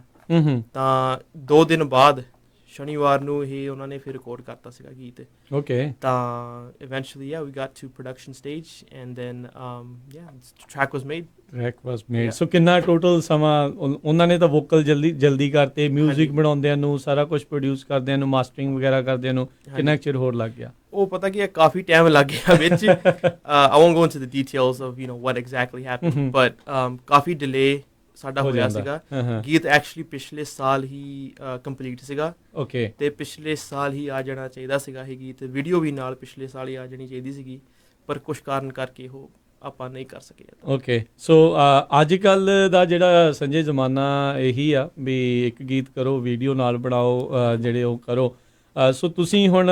ਇੰਡਸਟਰੀ ਦੇ ਵਿੱਚ ਮਿਊਜ਼ਿਕ ਵੀ ਤੁਸੀਂ ਬਣਵਾਇਆ ਆ ਵੀਡੀਓ ਵੀ ਜਿਹੜੀ ਕੀਤੀ ਆ ਪ੍ਰੋਡਕਸ਼ਨ ਇਹਦੀ ਪ੍ਰਮੋਸ਼ਨ ਵੱਲ ਤੋਂ ਵੀ ਹੁਣ ਤੁਹਾਡਾ ਜਿਹੜਾ ਖੁਦ ਹੀ ਜ਼ੋਰ ਲੱਗਾ ਆ ਆਈ ਥਿੰਕ ਤੁਸੀਂ ਆਪਣਾ ਚੈਨਲ ਵੀ ਜਿਹੜਾ ਨਵਾਂ ਲਾਂਚ ਕੀਤਾ ਹੈ YouTube ਦੇ ਉੱਤੇ ਇਸੇ ਲਈ ਹਾਂਜੀ YouTube ਉੱਤੇ ਆਪਾਂ ਹੁਣ ਆਪਣਾ I made my own solo folk sounds YouTube channel ਠੀਕ ਹੈ ਉਹਦੇ ਉੱਤੇ ਅਸੀਂ ਪਾਵਾਂਗੇ ਕਿੱਥੇ ਚੱਲੀ ਏ ਦੀ ਪੂਰੀ ਵੀਡੀਓ ਸੋ ਕਿਸ ਦਿਨ ਰਿਲੀਜ਼ ਹੋਣਾ ਹੈ ਕੱਲ ਨੂੰ ਹੋਣਾ ਆ ਹਾਂਜੀ ਕੱਲ ਨੂੰ ਹੋ ਰਿਹਾ YouTube ਤੇ 5:30 ਵਜੇ Pacific time okay we're going to be putting up the video there ਸੋ ਅੱਜ ਪਰ ਜਿੰਨੇ ਵੀ ਸਾਡੇ ਪੰਜਾਬੀ ਰੇਡੀਓ USA ਦੇ ਸਰੋਤੇ ਹੈਗੇ ਆ ਤੇ ਜਿਹੜੇ Facebook ਦੇ ਉੱਤੇ YouTube ਦੇ ਉੱਤੇ ਦੇਖ ਰਹੇ ਆ ਉਹਨਾਂ ਦੇ ਲਈ ਹੁਣ ਤੋਂ ਤਕਰੀਬਨ 10-15 ਮਿੰਟ ਦੇ ਵਿੱਚ ਜਿਹੜਾ ਗੀਤ ਆਪਣੇ ਸਰੋਤਿਆਂ ਦੇ ਲਈ ਜਿਹੜਾ ਆਪਾਂ ਪਲੇ ਕਰਾਂਗੇ ਸੋ ਐਕਸਕਲੂਸਿਵ ਪਲੇ ਪਹਿਲੀ ਵਾਰੀ ਜਿਹੜਾ ਆ ਇਹ ਕਿੱਥੇ ਚੱਲੀ ਹੈ ਅਸ਼ੋਕ ਪ੍ਰਿੰਸ ਦੀ ਆਵਾਜ਼ ਦੇ ਵਿੱਚ ਤੇ ਫੋਕ ਸਾਊਂਡਸ ਦੇ ਮਿਊਜ਼ਿਕ ਦੇ ਵਿੱਚ ਤੁਹਾਨੂੰ ਜਿਹੜਾ ਆ ਉਹ ਸੁਣਨ ਨੂੰ ਮਿਲੂਗਾ ਤੇ ਦੇਖਣ ਨੂੰ ਜਿਹੜਾ ਉਹ ਤੁਹਾਨੂੰ ਕੱਲ ਨੂੰ ਜਿਹੜਾ ਆ ਉਹ ਮਿਲੇਗਾ ਸੋ ਸੰਜੇ ਤੁਸੀਂ ਗੱਲ ਕਰ ਰਹੇ ਸੀਗੇ ਵੀ ਸ਼ਿੰਦੇ ਹੁਣਾਂ ਦੀ ਵੀ ਗੱਲ ਕੀਤੀ ਵੀ ਉਹ ਖੁਸ਼ ਸੀਗੇ ਅੱਜ ਦੀ ਤੁਸੀਂ ਪੰਜਾਬੀ ਮਿਊਜ਼ਿਕ ਇੰਡਸਟਰੀ ਦੇ ਵਿੱਚ ਦੇਖ ਰਹੇ ਅੱਜ ਕੱਲ੍ਹ ਲੜਾਈਆਂ ਬਹੁਤ ਹੋ ਰਹੀਆਂ ਨੇ ਫੋਕ ਸਾਊਂਡਸ ਦਾ ਕੀ ਵਿਚਾਰ ਹੈ ਉਸ ਸਾਰੀ ਚੀਜ਼ ਦੇ ਉੱਤੇ ਆਪਾਂ ਪਤਾ ਕੀ ਆ I try not to get involved in any of that as much as possible ਤੇ ਮੇਰਾ ਇਹ ਖਿਆਲ ਆ ਕਿ ਲੋਕਾਂ ਨੂੰ ਮਿਊਜ਼ਿਕ ਤੇ ਜ਼ਿਆਦਾ ਫੋਕਸ ਕਰਨਾ ਚਾਹੀਦਾ ਕਿ ਵਧੀਆ ਸੰਗੀਤ ਲੈ ਕੇ ਆਓ ਤੇ ਸ਼ੇਅਰ ਕਰੋ ਆਪਣੀ ਆਡੀਅנס ਨਾਲ ਹਨਾ ਤੇ ਇਹ ਲੜਾਈਆਂ ਤਾਂ ਇਹਦੀ ਲੋੜ ਹੈ ਨਹੀਂ ਸਾਨੂੰ ਇੰਡਸਟਰੀ ਵਿੱਚ ਪਰ do you C any parallel ਜਦੋਂ ਈਸਟ ਕੋਸਟ ਵੈਸਟ ਕੋਸਟ ਦੀ ਇੱਥੇ ਅਮਰੀਕਾ ਦੇ ਇੱਥੇ ਹਿਪ ਹੌਪ ਮਿਊਜ਼ਿਕ ਦੇ ਵਿੱਚ ਜਿਹੜੀ ਸੀਗੀ ਜਿੱਦਾਂ ਲੜਾਈ ਹੁੰਦੀ ਸੀ ਉਹਨਾਂ ਦੇ ਵੀ ਇੱਕ ਦੂਜੇ ਨੂੰ ਕਾਲ ਆਊਟ ਬਹੁਤ ਕਰਦੇ ਸੀ ਹੁਣ ਇੱਦਾਂ ਹੋ ਰਿਹਾ ਤੁਹਾਨੂੰ ਕੀ ਲੱਗਦਾ ਵੀ ਇੱਕ ਦੂਜੇ ਦਾ ਇੱਦਾਂ ਕਰਨ ਦੇ ਨਾਲ ਹੋਰ ਜ਼ਿਆਦਾ ਮਿਊਜ਼ਿਕ ਇੱਕ ਐਜ਼ ਅ ਲਿਸਨਰ ਆ ਉਹਨੂੰ ਖੱਬੇ ਪਾਸੇ ਵਾਲਾ ਬੰਦਾ ਵੀ ਚੰਗਾ ਲੱਗਦਾ ਸੱਜੇ ਪਾਸੇ ਵਾਲਾ ਵੀ ਉਹਦੇ ਲਈ ਤਾਂ ਗੁੱਡ ਹੋ ਗਿਆ ਕੰਮ ਹਾਂਜੀ ਨਹੀਂ ਉਹ ਗੱਲ ਵੀ ਸਹੀ ਹੈ ਤੇ ਨਾਲੇ ਇਹ ਇਦਾਂ ਕਰਕੇ ਪਤਾ ਕੀ ਇਹ ਪ੍ਰੋਮੋਸ਼ਨ ਵੀ ਚਲੋ ਹੋ ਜਾਂਦੀ ਇਹਨਾਂ ਦੀ ਹਨਾ good one but you guys so ਕਹਿੰਦੇ ਆ ਨਾ ਅੱਜ ਕੱਲ ਵੀ any kind of promotion is good promotion I guess bad publicity is just publicity ਹਨਾ ਯੈਸ ਸੋ ਇਦਾਂ ਰੋਲਾ ਪਾ ਕੇ ਚਲੋ ਪ੍ਰੋਮੋਸ਼ਨ ਤਾਂ ਤੁਸੀਂ ਆਪਣੀ ਕਰ ਲੈਣੀ ਹੈ ਨਾ ਕਿ ਸਾਡੀ ਇਹ ਲੜਾਈ ਹੋ ਰਹੀ ਹੈ ਫਲਾਣੇ ਬੰਦੇ ਨਾਲ but is that the respectable way to kind of go about it that's kind of up to debate ਜੀ ਬਿਲਕੁਲ ਸੋ ਤੁਹਾਨੂੰ ਵੀ ਹੋਰ ਬਹੁਤ ਸਾਰੇ ਜਿਹੜੇ ਅਪਕਮਿੰਗ ਆਰਟਿਸਟ ਵੀ ਜਾਂ ਸੁਣਨ ਵਾਲੇ ਵੀ ਜਿਹੜੇ ਉਹ ਲਿਖਣ ਵਾਲੇ ਵੀ ਆ ਉਹ ਸੁਣ ਰਹੇ ਆ ਦੇਖ ਰਹੇ ਆ ਉਹਨਾਂ ਨੂੰ ਤੁਸੀਂ ਕੀ ਕਹਿਣਾ ਚਾਹੁੰਦੇ ਹੋ ਖਾਸ ਕਰਕੇ ਜਿਹੜੇ ਨੌਜਵਾਨੀ ਦੇ ਵਿੱਚ ਆ ਅਤੇ ਇਸ ਪਾਸੇ ਵੱਲ ਨੂੰ ਲਿਖਣਾ ਚਾਹੁੰਦੇ ਆ how long one should wait ਵੀ ਕਿੱਥੇ ਤੱਕ ਤੁਹਾਨੂੰ ਲੱਗਦਾ ਵੀ ਇੱਕ ਬੰਦੇ ਦਾ ਬੈਂਚਮਾਰਕ ਹੋਣਾ ਚਾਹੀਦਾ ਫਿਰ ਬੰਦਾ ਇੱਧਰਲੇ ਪਾਸੇ ਪੈਰ ਧਰੇ ਮੈਂ ਤਾਂ ਪਹਿਲਾਂ ਆਪਣੇ ਆਪ ਨੂੰ ਵੀ ਇਹ ਸਮਝਦਾ ਕਿ ਮੈਂ ਕੋਈ ਇੱਦਾਂ ਪ੍ਰੋਫੈਸ਼ਨਲ ਇੰਨੇ ਅਸੀਂ ਟੌਪ ਦੇ ਵੀ ਨਹੀਂ ਬੰਦੇ ਹੈਗੇ ਪਰ ਮੈਂ ਇਹ ਐਡਵਾਈਸ ਜ਼ਰੂਰ ਦਊਂਗਾ ਕਿ ਕੋਈ ਉਸਤਾਦ ਕੋਲੋਂ ਜ਼ਰੂਰ ਸਿੱਖੋ that's the first step you definitely need some sort of knowledge from a teacher ਤੇ ਉਹ ਜਦੋਂ ਤੁਹਾਡਾ ਬੇਸ ਬਣ ਜਾਊਗਾ then maybe ਜਦੋਂ ਤੁਹਾਨੂੰ ਕੰਫਰਟੇਬਲ ਲੱਗੇ ਕਿ ਮੈਂ ਹੁਣ ਇਸ ਲੈਵਲ ਤੇ ਪਹੁੰਚ ਗਿਆ ਹਾਂ, get some feedback too, I would recommend, ਹੈ ਨਾ, ਕਿ ਫੀਡਬੈਕ ਵੀ ਜ਼ਰੂਰ ਲਵੋ ਆਪਣੇ ਉਸਤਾਦ ਕੋਲੋਂ, ਆਪਣੇ ਫਰੈਂਡਸ ਕੋਲੋਂ ਵੀ, ਅਤੇ ਜਿਹੜੇ ਹੋਰ ਵੀ ਇੰਡਸਟਰੀ ਵਿੱਚ ਹੈਗੇ ਆ ਮਿਊਜ਼ਿਕ ਪ੍ਰੋਡਿਊਸਰ, ਸਿੰਗਰ, ਉਹਨਾਂ ਕੋਲੋਂ ਫੀਡਬੈਕ ਲਵੋ, ਅਤੇ ਜਦੋਂ ਤੁਹਾਨੂੰ ਲੱਗਦਾ ਹੈ ਕਿ ਮੇਰਾ ਇਹ ਪ੍ਰੋਡਕਟ ਜਿਹੜਾ ਆ ਉਹ ਇਸ ਸਹੀ ਠੀਕ ਮੁਕਾਮ 'ਤੇ ਆ ਗਿਆ ਆ, ਉਸ ਟਾਈਮ 'ਤੇ ਤੁਹਾਨੂੰ ਇਹ ਗੀਤ ਆਪਣਾ ਕੱਢਣਾ ਚਾਹੀਦਾ ਆ। ਜੀ, ਕੱਟ ਥਰੋਟ ਬਿਜ਼ਨਸ ਆ ਅੱਜ ਸੰਜੇ, ਵੀ ਕੋਈ ਇੱਦਾਂ ਹੈਲਪ ਕਰ ਦਿੰਦਾ ਜਿਹੜੀ ਤੁਸੀਂ ਗੱਲ ਕੀਤੀ ਵੀ ਇਹਨਾਂ ਦੀ ਹੈਲਪ ਲੈ ਲਓ, ਉਹਨਾਂ ਦੀ ਹੈਲਪ ਲੈ ਲਓ? ਅੱਜ ਕੱਲ੍ਹ ਜਦੋਂ ਤੁਸੀਂ ਕਿਸੇ ਤੋਂ ਇੱਦਾਂ ਹੈਲਪ ਲਈ ਸੀ, ਤੁਹਾਨੂੰ ਸਾਰਿਆਂ ਨੇ ਮਦਦ ਕੀਤੀ ਜਾਂ ਲਾਰੇ ਲੂਰੇ ਲਾ ਕੇ ਪਰੇ ਕਰਤਾ? ਨਹੀਂ, ਹੁਣ ਸਾਡਾ ਐਕਚੁਅਲੀ ਕੰਟੈਕਟ ਹੈਗਾ ਇੰਡੀਆ ਵਿੱਚ, ਸਾਡੇ ਅਮਿਤ ਸ਼ਰਮਾ ਭਾਜੀ ji, he is the son of Sarabjit Kaur, legendary Punjabi folk singer ਜੀ, ਤਾਂ ਉਹ ਮੇਰੇ he is always been kind of my go to guy, ਹੈ ਨਾ। ਜਦੋਂ ਮੈਨੂੰ ਕੋਈ ਵੀ ਫੀਡਬੈਕ ਚਾਹੀਦੀ ਆ ਕਿ ਮੇਰਾ ਗੀਤ ਠੀਕ ਬਣਿਆ ਜਾਂ ਕੁਛ ਵੀ ਹੈ ਨਾ, ਮੈਂ ਪਹਿਲਾਂ ਉਹਨਾਂ ਨੂੰ ਹਮੇਸ਼ਾ ਭੇਜਣਾ ਆ, ਅਤੇ ਉਹਨਾਂ ਨੂੰ ਪੁੱਛਣਾ ਕਿ ਤੁਸੀਂ ਹੁਣ ਉਸਤਾਦ ਲੋਕ ਆ, ਤੁਹਾਨੂੰ ਪਤਾ ਆ, ਹੈ ਨਾ, ਤੁਸੀਂ ਦੱਸੋ ਅਸੀਂ ਕਿੱਦਾਂ ਇਹ ਗੀਤ ਨੂੰ ਇੰਪਰੂਵ ਕਰ ਸਕਦੇ ਹਾਂ, ਹੈ ਨਾ। ਤਾਂ ਹੀ ਇਜ਼ ਆਲਵੇਜ਼ ਬਿਨ ਮਾਈ ਕਾਈਂਡ ਆਫ ਗੋ ਟੂ ਗਾਈ ਦੇਅਰ। ਅਤੇ ਬਾਕੀ ਕਿਸੇ ਹੋਰ ਤੋਂ ਵੀ ਟਰਾਈ ਕੀਤਾ ਸੀ? ਹੋਰ ਵੀ ਪੁੱਛਦੇ ਹੁੰਦੇ ਆ ਕਦੀ? ਹਾਂਜੀ, ਹੁਣ ਮੇਰਾ ਫਰੈਂਡ ਆ ਇੱਥੇ ਗੁਰਸਿਮਰਨ ਸਿੰਘ, ਤੁਸੀਂ ਦੱਸਿਆ, ਹੈ ਨਾ, ਉਹਨਾਂ ਕੋਲੋਂ ਵੀ ਅਸੀਂ ਜ਼ਰੂਰ ਗੀਤ ਭੇਜੀ ਦਾ ਅਤੇ ਫੀਡਬੈਕ ਲਈ ਦੀ ਹੈ ਨਾ। ਅਤੇ ਇੱਦਾਂ ਨਹੀਂ ਕਿ I always try to reach out to people that will give me honest feedback, ਹੈ ਨਾ। ਠੀਕ ਹੈ। And Gurserman is definitely one of those people that will give me honest feedback. ਚਲੋ that's good। ਤੇ ਸਾਰੇ ਨੌਜਵਾਨ ਨੇ ਅਜੇ, ਸੋ that's a good thing। ਇਹਨਾਂ ਦੀ ਜਿਹੜੀ ਟੀਮ ਹੈ ਆਪਣੇ ਬੇ ਏਰੀਏ ਦੇ ਹੀ ਲੋਕਲ ਜਿੰਨੇ ਵੀ ਆਰਟਿਸਟ ਦੀ ਜਿਹੜੀ ਆਪਾਂ ਗੱਲ ਕਰ ਰਹੇ ਹਾਂ, ਉੱਦਾਂ ਜਿਹੜਾ ਸਿੰਗਰ ਤੁਸੀਂ ਯੂਰਪ ਤੋਂ ਚੁਣਿਆ ਹੈ? ਹਾਂਜੀ, ਉਹ ਅਸ਼ੋਕ ਪ੍ਰਿੰਸ ਭਾਜੀ ਰਹਿੰਦੇ ਆ ਐਮਸਟਰਡੈਮ ਵਿੱਚ। ਹਾਂਜੀ, ਅਤੇ ਆ ਜਿਹੜੀ ਪਿਛਲੀ ਵੀਡੀਓ ਵੀ ਸੀਗੀ ਆਪਾਂ ਉੱਥੇ ਹੀ ਸ਼ੂਟ ਕੀਤੀ ਸੀਗੀ ਐਮਸਟਰਡੈਮ। ਹਾਂਜੀ, ਉਹਨਾਂ ਕੋਲ ਜਾ ਕੇ ਜੀ, ਜਿਹੜੇ ਸੁਰਾਮ ਪੰਜਾਨੋ ਸੀ। ਹਾਂਜੀ ਜੀ। ਸੋ ਇਹ ਚਲੋ ਬਹੁਤ ਵਧੀਆ, ਜਿਹੜਾ ਇੱਕ ਇਹਨਾਂ ਸਾਰਿਆਂ ਦਾ ਇੱਕ ਕੋਸ਼ਿਸ਼ ਜਿਹੜੀ ਉਹ ਹੈਗੀ ਆ। ਸੋ ਆਈ ਲਾਈਕ ਇਟ ਵੀ ਜਿਹੜੇ ਸਾਡੇ ਇੱਥੇ ਅਪਕਮਿੰਗ ਆਰਟਿਸਟ ਜਿਹੜੇ ਹੈਗੇ ਨੇ ਵੀ ਉਹ ਖੁਦ ਜਿਹੜਾ ਉਪਰਾਲਾ ਆ ਉਹ ਕਰ ਰਹੇ ਆ। ਸੋ ਮੈਂ ਇੱਕ ਚੀਜ਼ ਇਹ ਜ਼ਰੂਰ ਪੁੱਛਣਾ ਚਾਹੁੰਦਾ ਹਾਂ ਸੰਜੇ, ਵੀ ਤੁਹਾਨੂੰ ਕੀ ਲੋੜ ਪੈ ਗਈ? ਬਹੁਤ ਸਾਰੇ ਰੈਪਿਊਟਡ ਚੈਨਲਸ ਜਿਹੜੇ ਹੈਗੇ ਨੇ ਵੀ ਉਹਨਾਂ ਦੇ ਉੱਤੇ ਲੋਕ ਪੈਸੇ ਦੇ ਕੇ ਜਾਂਦੇ ਆ ਵੀ ਸਾਡੀ ਜਿਹੜੀ ਵੀਡੀਓ ਜਾਂ ਗਾਣਾ ਜਿਹੜਾ ਉੱਥੇ ਲਾਂਚ ਕਰੋ, ਤੁਸੀਂ ਖੁਦ ਹੀ ਸਾਰਾ ਕੁਛ ਕਿਉਂ ਕਰਨਾ ਜਿਹੜਾ ਚਾਹਿਆ? ਪਹਿਲੀ ਗੱਲ ਤਾਂ ਮੈਂ ਇਹ I'm not pointing any certain person out or anything, but it's like ਜਦੋਂ ਤੁਸੀਂ ਅੱਜ ਕੱਲ੍ਹ ਕੰਪਨੀਆਂ ਸਾਰੀਆਂ ਇਹ ਵਿਊਆਂ 'ਤੇ ਜ਼ਿਆਦਾ ਚੱਲਦੀਆਂ, ਜ਼ੋਰ ਉੱਤੇ ਆ, ਅਤੇ ਕੋਈ ਵੀ ਆਰਟਿਸਟ, ਕੋਈ ਵੀ ਰੈਕਡ ਲੇਬਲ ਉੱਤੇ ਤੁਸੀਂ ਗਾਣਾ ਕੱਢਦੇ ਆ, ਉਹ ਫਿਰ ਨਕਲੀ ਵਿਊ ਖਰੀਦ ਲੈਂਦੇ ਆ ਤੁਹਾਡੀ ਵੀਡੀਓ ਲਈ। ਉਹ ਇੱਕ ਗੱਲ ਮੈਨੂੰ ਚੰਗੀ ਨਹੀਂ ਲੱਗਦੀ, ਹੈ ਨਾ, ਕਿ ਨਕਲੀ ਵਿਊ, ਨਕਲੀ ਕਮੈਂਟ, ਨਕਲੀ ਫੋਲੋਅਰ ਸਾਰੇ, ਉਹ ਗੱਲ ਮੈਨੂੰ ਚੰਗੀ ਨਹੀਂ ਲੱਗਦੀ। ਸੋ this was one reason for sure where ਮੇਰਾ ਇਹ ਸੀਗਾ ਕਿ ਮੈਂ ਇੰਡੀਪੈਂਡੈਂਟਲੀ ਸਾਰਾ ਕੁਛ ਕਰਨਾ ਹੈ। So do they pressure you, ਵੀ ਉਹ ਪ੍ਰੈਸ਼ਰ ਕਰਦੇ ਵੀ ਤੁਹਾਨੂੰ ਬਾਏ ਕਰਨੇ ਪੈਣੇ ਆ? ਨਹੀਂ, ਪ੍ਰੈਸ਼ਰ ਨਹੀਂ ਕਰਦੇ, ਪਰ ਹੁਣ ਸਾਰੀਆਂ ਵੀਡੀਓ ਜਿਹੜੀਆਂ ਆਉਂਦੀਆਂ ਆ ਉਹਦੇ ਉੱਤੇ ਤੁਸੀਂ ਆਪ ਦੇਖ ਸਕਦੇ ਆ ਕਿੰਨੇ ਮਿਲੀਅਨ ਵਿਊ ਹੁੰਦੇ ਆ, ਹੈ ਨਾ। ਉਹ ਦੇਖ ਕੇ ਤੁਹਾਨੂੰ ਪਤਾ ਲੱਗਦਾ ਹੈ ਕਿ ਖਰੀਦਿਓ ਆ ਸਾਰੇ। ਕਈ ਵਾਰੀ 7-8 ਮਿਲੀਅਨ ਹੁੰਦੇ ਤਾਂ ਅਸੀਂ ਗਾਣਾ ਵੀ ਨਹੀਂ ਸੁਣਿਆ ਹੁੰਦਾ। ਉਹੀ ਗੱਲ ਆ। ਤਾਂ ਇਹ ਮੇਰਾ ਇਹ ਆ ਕਿ ਆਪਾਂ ਇੱਦਾਂ ਦੇ ਕੰਮ ਨਹੀਂ ਕਰਨੇ, ਹੈ ਨਾ, ਕਿ ਆਪਾਂ ਸਹੀ ਕੰਮ ਕਰਨੇ, ਭਾਵੇਂ ਘੱਟ ਵਿਊ ਹੋ ਜਾਣ ਸਾਡੇ, ਪਰ ਐਟਲੀਸਟ ਹਾਂ ਓਰੀਜਨਲ ਵਿਊ ਹੋਊਗੇ। ਸਾਰੇ ਸਾਡੇ ਫੈਨ ਜਿਹੜੇ ਆ they'll be authentic fans, ਅਤੇ ਕੋਈ ਵੀ ਖਰੀਦਿਆ ਬੰਦਾ ਨਹੀਂ ਹੋਊਗਾ ਜੀ। ਸੋ ਇਹ ਤੁਹਾਡਾ ਜਿਹੜਾ ਇਸ ਦੇ ਪਿੱਛੇ ਮੇਨ ਜਿਹੜਾ ਉਹ ਕਾਰਨ ਸੀਗਾ। ਸੋ ਸਟਰਗਲ ਕਿੱਦਾਂ ਲੱਗੀ ਹੈ ਪ੍ਰਮੋਸ਼ਨ ਕਰਨ ਲੱਗਿਆ? ਹੁਣ ਸਾਰਾ ਕੁਛ ਖੁਦ ਕਰਨਾ ਪਿਆ ਆ। ਸਟਰਗਲ ਤਾਂ ਔਖੀ ਆ। ਪ੍ਰਮੋਸ਼ਨ ਦਾ ਕੰਮ ਹੈ ਔਖਾ, ਇਹ ਤਾਂ ਮੈਂ ਕਹਿ ਸਕਦਾ, ਹੈ ਨਾ, ਕਿ ਆਪ ਜਦੋਂ ਤੁਸੀਂ ਪ੍ਰਮੋਸ਼ਨ ਕਰਦੇ ਆ, ਕਈਆਂ ਥਾਵਾਂ 'ਤੇ ਜਾਣਾ ਪੈਂਦਾ, ਹੈ ਨਾ, ਅਤੇ ਇੰਟਰਵਿਊ ਕਰਨੀ ਪੈਂਦੀ ਆ, ਲਿਖ ਕੇ ਦੇਣਾ ਪੈਂਦਾ। So it's a lot of work, but I think at the end of the day it's worth it. Okay, so as a artist ਆਪਾਂ ਦੇਖਦੇ ਹਾਂ ਵੀ ਅੱਜ ਕੱਲ੍ਹ ਦੌੜ, ਜਿੱਦਾਂ ਤੁਸੀਂ ਵਿਊਜ਼ ਦੀ ਗੱਲ ਕੀਤੀ, ਉਹਦੇ ਉੱਤੇ ਹੈਗੀ ਆ ਵੀ ਵਿਊਜ਼ ਜ਼ਿਆਦੇ ਆ ਵੀ ਇਹ ਸਾਰਾ ਕੁਛ ਉਸ ਦੇ ਉੱਤੇ ਜਿਹੜੀ ਦੌੜ ਹੈਗੀ ਆ। ਤੁਹਾਡੀ ਉਮਰ ਦੇ ਬਹੁਤ ਸਾਰੇ ਜਿਹੜੇ ਨਵੇਂ ਕਲਾਕਾਰ ਆ ਉਹ ਵੀ ਇਸ ਪਾਸੇ ਵੱਲ ਨੂੰ ਭੱਜਦੇ ਆ। ਤੁਹਾਡਾ ਇੰਨਾ ਕਿਉਂ ਲੇਡ ਬੈਕ ਕਿਉਂ ਆ? ਤੁਸੀਂ ਇੰਨਾ ਵੀ ਨਹੀਂ, ਕੋਈ ਨਹੀਂ, ਆਪਾਂ ਨੂੰ ਵਿਊਜ਼ ਦੇ ਨਾਲ ਕੋਈ ਮਤਲਬ ਨਹੀਂ, ਵੀ ਆਈ ਵਾਂਟ ਟੂ ਮੇਕ, ਜਿੱਦਾਂ ਓਰੀਜਨੈਲਿਟੀ ਵਾਲੇ ਪਾਸੇ ਨੂੰ ਕਿਉਂ ਆ? ਕੀ ਕਾਰਨ ਸੀਗਾ ਵੀ ਤੁਸੀਂ ਇਸ ਪਾਸੇ ਵੱਲ ਨੂੰ ਜਿਹੜਾ ਉਹ ਨਹੀਂ ਭੱਜੇ? ਨਹੀਂ, ਮੇਰਾ ਇਹ ਕਿ my goal is not to get famous. That's not my goal, right? ਮੇਰਾ ਗੋਲ ਇਹ ਨਹੀਂ ਹੈ ਕਿ ਮੈਂ ਇੰਨਾ ਮਸ਼ਹੂਰ ਹੋ ਜਾਵਾਂ, ਮੈਨੂੰ ਲੋਕੀ ਪਸੰਦ ਕਰਨ, ਇਹ ਮੇਰਾ ਗੋਲ ਨਹੀਂ ਹੈਗਾ ਨਾ। ਮੇਰਾ ਇਹ ਗੋਲ ਆ ਕਿ ਆਪਾਂ ਵਧੀਆ ਮਿਊਜ਼ਿਕ ਬਣਾਉਣਾ ਆ, ਹੈ ਨਾ, ਅਤੇ ਜਿਹੜੇ ਗੀਤ ਮੈਨੂੰ ਵਧੀਆ ਲੱਗਦੇ ਆ ਉਹ ਮੈਂ ਸ਼ੇਅਰ ਕਰਨੇ ਆ, ਬਸ ਮੇਰਾ ਇਹ ਗੋਲ ਆ। My passion is music, right? My only goal is to make good music and put it out. ਇਹ ਮੇਰਾ ਗੋਲ ਆ। ਤੇ ਇਹ ਬਾਕੀ ਸਾਰੀਆਂ ਚੀਜ਼ਾਂ ਇਹ ਸੈਕੰਡਰੀ ਆ ਕਿ ਤੁਹਾਡੇ ਕਿੰਨੇ ਫਾਲੋਅਰ ਹੋ ਗਏ ਜੋ ਵੀ ਆ ਉਹ ਸਾਡੇ ਨਾਲ it's not that big video for me okay so ਦੇਖੋ ਹਰ ਇੱਕ ਦੀ ਸੋਚ ਆ ਜੀ ਜਿਹੜੇ ਸੁਣ ਰਹੇ ਹੋ ਤੁਸੀਂ ਹਰ ਇੱਕ ਦੀ ਸੋਚ ਆ ਕੋਈ ਨੰਬਰਾਂ ਦੇ ਪਿੱਛੇ ਭੱਜਦਾ ਹੈ ਤੇ ਕੋਈ ਜਿਹੜਾ ਕੋਈ ਕੁਆਲਿਟੀ ਦੇ ਪਿੱਛੇ ਜਿਹੜਾ ਉਹ ਭੱਜਦਾ ਹੈ ਕਿਸੇ ਨੂੰ ਕੁਆਂਟੀਟੀ ਜਿਹੜੀ ਆ ਉਹ ਪਸੰਦ ਹੁੰਦੀ ਆ ਪਰ ਇਵੈਂਚੁਅਲੀ ਜਿਹੜਾ ਆਰਟਿਸਟ ਆ ਉਹ ਲੋਕਾਂ ਦਾ ਆ ਰਾਈਟ ਇਹ ਇੱਕ ਡਾਇਲੇਮਾ ਤੁਹਾਨੂੰ ਵੀ ਕਦੀ ਫੇਸ ਹੁੰਦਾ ਵੀ ਮੈਂ ਗਾਣੇ ਸਿਰਫ ਆਪਣੇ ਲਈ ਕਰ ਰਿਹਾ ਕਿ ਆਪਣੇ ਜਿਹੜੀ ਆਡੀਅנס ਉਹਦੇ ਲਈ ਕਰ ਰਿਹਾ ਨਹੀਂ ਇਹ ਮੇਰਾ ਪਹਿਲੀ ਸੋਚ ਸੀਗੀ ਇਹ ਕਿ ਸਾਰੇ ਜਿਹੜੇ ਗੀਤ ਮੈਂ ਕਰਨੇ ਆ ਹਨਾ ਮੈਂ ਆਪਣੇ ਲਈ ਹੀ ਕਰਨੇ ਆ ਹਨਾ ਓਕੇ ਪਰ ਹੁਣ ਆ ਜਿਹੜਾ ਹੁਣ ਚੌਥਾ ਗੀਤ ਆ ਕਿੱਥੇ ਚੱਲੀਏ ਇੱਥੋਂ ਮੇਰਾ ਥੋੜਾ ਜਿਹਾ ਸ਼ੁਰੂ ਹੋਇਆ ਕਿ ਮੈਂ ਗੀਤ ਬਣਾਵਾਂ ਕਿ ਕਿੱਦਾਂ ਅਸੀਂ ਲੋਕਾਂ ਨਾਲ ਰਿਲੇਟ ਕਰ ਸਕੀਏ ਜੀ ਜੀ ਤਾਂ ਇੱਥੋਂ ਫਿਰ ਸ਼ੁਰੂ ਜੀ ਇੱਥੋਂ ਫਿਰ ਮੇਰਾ ਥੋੜਾ ਸ਼ੁਰੂ ਸੀਗਾ ਕਿ ਆਪਾਂ ਇਹ ਲੋਕਾਂ ਲਈ ਹੀ ਗੀਤ ਬਣਾਈਏ ਤੇ ਕਿੱਦਾਂ ਅਸੀਂ ਗੀਤ ਬਣਾਈਏ ਜਿਹੜੇ ਲੋਕਾਂ ਨਾਲ ਵੀ ਰਿਲੇਟ ਹੋ ਸਕੇ ਕਿਤੇ ਲੋਕ ਵੀ ਉਸ ਗਾਣੇ ਨੂੰ ਸੁਣ ਕੇ ਕੋਈ ਤਰ੍ਹਾਂ ਫੀਲ ਕਰੇ ਜਾਂ ਕੁਝ ਵੀ ਇੱਦਾਂ ਜੀ ਚਲੋ ਬਹੁਤ ਵਧੀਆ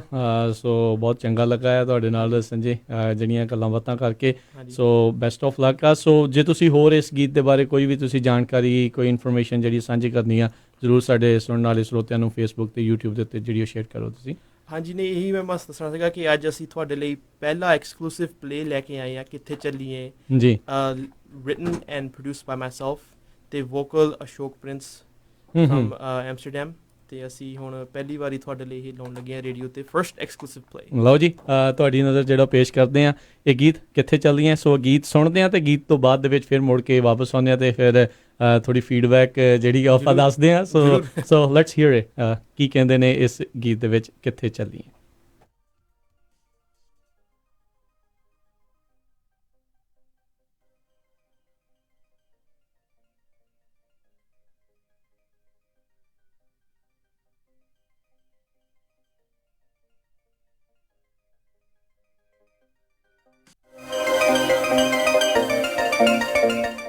ਕਿੱਥੇ ਚੱਲੀ ਐ ਨਹੀਂ ਦੱਸ ਮੁਟਿਆਰੇ ਨਹੀਂ ਸੁਣਦੇ ਪਏ ਸੀ ਜੀ ਆਪਾਂ ਇਹ ਗੀਤ ਫਸਟ ਐਕਸਕਲੂਸਿਵ ਪਲੇ ਤੁਸੀਂ ਪੰਜਾਬੀ ਰੇਡੀਓ USA ਦੇ ਉੱਤੇ ਸੁਣਿਆ ਫੋਕ ਸਾਊਂਡਸ ਸੰਜੇ ਧਨੋਤਾ ਹੋਣਾ ਦੇ ਦੁਆਰਾ ਲਿਖਿਆ ਇਸ ਨੂੰ ਪ੍ਰੋਡਿਊਸ ਕੀਤਾ ਗੀਤ ਜਿਹੜਾ ਅਸ਼ੋਕ ਪ੍ਰਿੰਸ ਹੋਣਾ ਦੀ ਜਿਹੜੇ ਆਵਾਜ਼ ਦੇ ਵਿੱਚ ਆਪਾਂ ਇਹ ਗਾਣਾ ਸੁਣਿਆ ਕਾਫੀ ਦਮਦਾਰ ਆਵਾਜ਼ ਜਿਹੜੀ ਆ ਤੁਸੀਂ ਇਸ ਗੀਤ ਦੇ ਲਈ ਸੰਜੇ ਜਿਹੜੀ ਉਹ ਚੁਣੀ ਆ ਸੋ ਰੀਲੀ ਨਾਈਸ ਬਹੁਤ ਵਧੀਆ ਮੈਨੂੰ ਲੱਗਾ ਆ ਰੀਜ਼ਨ ਇਹਦੇ ਵਿੱਚ ਜਿੱਦਾਂ ਤੁਸੀਂ ਕਿਹਾ ਵੀ you are trying to stay true to folk ਵੀ ਤੁਸੀਂ ਜ਼ਿਆਦਾਤਰ ਉਹ ਇੰਸਟਰੂਮੈਂਟ ਇਸ ਦੇ ਵਿੱਚ ਜਿਹੜੇ ਆ ਇਸਤੇਮਾਲ ਕੀਤੇ ਯੂਜ਼ ਕੀਤੇ ਆ ਵੀ ਜਿਹੜੇ ਲੋਕ ਫੋਕ ਵਾਲੇ ਹੁੰਦੇ ਆ ਤੇ ਬਾਕੀ ਤੁਸੀਂ ਮਾਡਰਨ ਟੱਚ ਵੀ ਇਸ ਦੇ ਵਿੱਚ ਦਿੱਤਾ really good job nice job done so best of luck ਤੁਹਾਨੂੰ ਜਿਹੜੇ ਬਹੁਤ ਬਹੁਤ ਜਿਹੜੀਆਂ ਮੁਬਾਰਕਾਂ ਇਸ ਨਵੇਂ ਗੀਤ ਦੇ ਲਈ ਬਹੁਤ ਹੀ ਵਧੀਆ ਜਿਹੜਾ ਮਿਊਜ਼ਿਕ ਸੀ ਸਾਡੇ ਫੇਸਬੁੱਕ ਦੇ ਉੱਤੇ ਹੋਰ ਕਾਲਸ ਦੇ ਵਿੱਚ ਜਿਹੜੇ ਲੋਕਾਂ ਨੇ ਕਾਲ ਕਰਕੇ ਫੀਡਬੈਕ ਦਿੱਤੀ ਹੈ ਕਾਫੀ ਜਿਹੜਾ ਲੋਕਾਂ ਨੂੰ ਜਿਹੜਾ ਉਹ ਪਸੰਦ ਆਇਆ ਸੋ ਤੁਸੀਂ ਪੰਜਾਬੀ ਰੇਡੀਓ USA ਦੇ ਉੱਤੇ ਇਸ ਗੀਤ ਨੂੰ ਜਿਹੜਾ ਉਹ ਤੁਸੀਂ ਸੁਣਦੇ ਜਿਹੜਾ ਹੋ ਰਹੋਗੇ ਸੋ ਕੱਲ੍ਹ ਨੂੰ ਇਹ ਜਿਹੜਾ ਆ ਉਹ ਰਿਲੀਜ਼ ਹੋ ਰਿਹਾ ਪਰ ਇਹ ਅੱਜ ਤੁਸੀਂ ਪਹਿਲੀ ਵਾਰੀ ਜਿਹੜਾ ਇਸ ਗੀਤ ਨੂੰ ਪੰਜਾਬੀ ਰੇਡੀਓ USA ਦੇ ਉੱਤੇ ਫਸਟ ਐਕਸਕਲੂਸਿਵ ਪਲੇ ਜਿਹੜਾ ਉਹ ਸੁਣਿਆ ਆ ਸੋ ਸੰਜੇ ਜਾਂਦੇ ਜਾਂਦੇ ਕੀ ਕਹਿਣਾ ਚਾਹੁੰਦੇ ਇਸ ਗੀਤ ਦੇ ਬਾਰੇ ਜੇ ਤੁਸੀਂ ਕੋਈ ਹੋਰ ਕੋਈ ਗੱਲਬਾਤ ਜਿਹੜੀ ਸਾਂਝੀ ਕਰਨਾ ਚਾਹੁੰਦੇ ਹੋ I just wanted to mention ਕਿ ਇਹ ਗੀਤ ਜਿਹੜਾ ਆ ਇਹ ਕਿੱਥੇ ਚੱਲੀਏ ਇਹਦੇ ਕੋਰਸ ਤੇ ਵੋਕਲ ਆ ਇਹ ਗਾਏ ਗਏ ਆ ਜੈਲੀ ਮਨਜੀਤਪੁਰੀ ਜੀ ਨੇ ਜੀ ਤੇ ਅਮਿਤ ਸ਼ਰਮਾ ਭਾਜੀ ਹੁਣਾਂ ਦਾ ਇਹ ਮਿਕਸ ਐਂਡ ਮਾਸਟਰ ਆ ਤੇ that's pretty much it I wanted to mention about the song ਤੇ ਬਾਕੀ ਮੈਂ ਪੰਜਾਬੀ ਰੇਡੀਓ USA ਦਾ ਇਹ ਥੈਂਕਸ ਕਰਨਾ ਚਾਹੁੰਦਾ ਕਿ ਅੱਜ ਤੁਸੀਂ ਬੁਲਾਇਆ ਇੱਥੇ ਸਾਡੀ ਇੰਟਰਵਿਊ ਕੀਤੀ ਹੈ ਨਾ ਤੇ ਥੈਂਕ ਯੂ ਕੱਲ੍ਹ ਨੂੰ ਇਹ ਗੀਤ ਆ ਰਿਹਾ ਸਾਰੇ ਲੋਕੀ ਪਲੀਜ਼ ਸਪੋਰਟ ਕਰਿਓ ਓਰੀਜਨਲ ਖਰੀਦਿਓ ਤੇ ਵੀਡੀਓ ਸਾਡੀ ਆ ਰਹੀ ਆ YouTube ਤੇ 5:30 ਵਜੇ ਪੈਸੀਫਿਕ ਟਾਈਮ ਕੱਲ੍ਹ ਨੂੰ ਫੋਕ ਸਾਊਂਡਸ ਜਿਹੜਾ ਆ ਉਹ ਚੈਨਲ ਦਾ ਨਾਮ ਹੈਗਾ ਹਾਂਜੀ ਵਿਦ Z ਸਾਊਂਡਸ ਦੇ ਵਿੱਚ S ਨਹੀਂ ਹੈ ਕਈ ਵਾਰੀ S ਪਾ ਦਿੰਦੇ ਆ ਫਿਰ ਲੱਭਦਾ ਨਹੀਂ ਵੇਚ ਯਾ ਸੋ ਜ਼ਰੂਰ ਲਾਈਕ ਕਰਿਓ ਉਸ ਨੂੰ ਸਬਸਕ੍ਰਾਈਬ ਕਰੋ ਜਾ ਕੇ ਇਹਨਾਂ ਨੌਜਵਾਨਾਂ ਦਾ ਜਿਹੜਾ ਹੌਸਲਾ ਜਿਹੜਾ ਤੁਸੀਂ ਵਧਾਓ ਤੇ ਜਾਂਦੇ ਜਾਂਦੇ ਇਹ ਮੈਂ ਜ਼ਰੂਰ ਪੁੱਛਣਾ ਚਾਹੁੰਦਾ ਵੀ ਕੀ ਫਿਊਚਰ ਪ੍ਰੋਜੈਕਟਸ ਜਿਹੜੇ ਆ ਉਹ ਤਿਆਰ ਹੋ ਰਹੇ ਨੇ ਕੀ something in the pipeline reel soon ਹਾਂਜੀ ਐਕਚੁਅਲੀ ਆਮ ਵਰਕਿੰਗ ਔਨ ਮੈਂ ਆਪਣੀ CD ਵੀ ਬਣਾ ਰਿਹਾ ਵਾਓ ਸੋ ਆਪਣੀ ਇਹ ਫੁੱਲ ਪੰਜਾਬੀ ਫੋਕ ਭੰਗੜਾ ਵਾਲੀ CD ਵੀ ਹੋਊਗੀ ਸਿਰਫ ਤੇ ਸਿਰਫ ਭੰਗੜਾ ਹੀ ਆ ਉਹਦੇ ਵਿੱਚ ਹਾਂਜੀ ਭੰਗੜਾ ਤੇ ਫੋਕ ਦੈਟਸ ਇਟ ਓਕੇ ਪਰ ਬਾਕੀ ਹੋਰ ਵੀ ਗੀਤ ਆ ਰਹੇ ਆ ਆਪਣੇ ਸਿੰਗਲਸ ਵਗੈਰਾ ਜਿਹੜੇ ਆਉਣਗੇ I won't say the name of the artist ਪਰ ਉਹਦਾ ਮੈਂ ਕਹੂੰਗਾ ਕਿ ਹੋਰ ਵੀ ਗੀਤ ਆ ਰਹੇ ਆ ਹਾਂਜੀ ਹੋਰ ਡਿਫਰੈਂਟ ਆਰਟਿਸਟ ਇਨ ਦਿਸ ਈਅਰ ਜਾਂ ਨੈਕਸਟ ਈਅਰ ਦੇ ਵਿੱਚ ਆਉਣਗੇ ਇੱਕ ਤਾਂ ਇਸ ਸਾਲ ਮੈਨੂੰ ਲੱਗਦਾ ਆ ਜਾਊਗਾ ਐਂਡ ਚਲੋ ਦੈਨ ਮੋਰ ਨੈਕਸਟ ਈਅਰ। ਚਲੋ ਬਹੁਤ ਵਧੀਆ, ਬਹੁਤ ਬਹੁਤ ਥੈਂਕ ਯੂ ਸੰਜੇ, ਬਹੁਤ ਬਹੁਤ ਸ਼ੁਕਰੀਆ। ਤੇ ਸਰੋਤਿਓ ਇੱਥੇ ਹੀ ਜਿਹੜੀ ਅੱਜ ਦੀ ਜਿਹੜੀ ਇਹ ਗੱਲਬਾਤ ਆ ਉਹ ਆਪਾਂ ਹੁਣ ਸਮਾਪਤ ਕਰਦੇ ਹਾਂ। ਬਹੁਤ ਬਹੁਤ ਸ਼ੁਭ ਇਛਾਵਾਂ, ਬਹੁਤ ਬਹੁਤ ਸ਼ੁਭਕਾਮਨਾਵਾਂ ਤੁਹਾਨੂੰ ਤੇ ਤੁਹਾਡੀ ਪੂਰੀ ਟੀਮ ਨੂੰ ਇਸ ਗੀਤ ਦੇ ਲਈ। ਬਹੁਤ ਵਧੀਆ ਜਿਹੜਾ ਤੁਹਾਡਾ ਉਪਰਾਲਾ ਹੈ, ਫੋਕ ਨੂੰ ਜਿਹੜਾ ਤੁਸੀਂ ਜਿਉਂਦੇ ਰੱਖਣ ਦੀਆਂ ਕੋਸ਼ਿਸ਼ਾਂ ਕਰ ਰਹੇ ਆ। ਸੋ ਇੱਦਾਂ ਹੀ ਪ੍ਰਮਾਤਮਾ ਤੁਹਾਨੂੰ ਜਿਹੜਾ ਚੜ੍ਹਦੀ ਕਲਾ ਦੇ ਵਿੱਚ ਰੱਖੇ। ਤੇ ਹੁਣ ਇਜਾਜ਼ਤ ਲੈਂਦੇ ਹਾਂ। ਬਹੁਤ ਬਹੁਤ ਧੰਨਵਾਦ, ਮਿਹਰਬਾਨੀ, ਸਤਿ ਸ਼੍ਰੀ ਅਕਾਲ ਜੀ।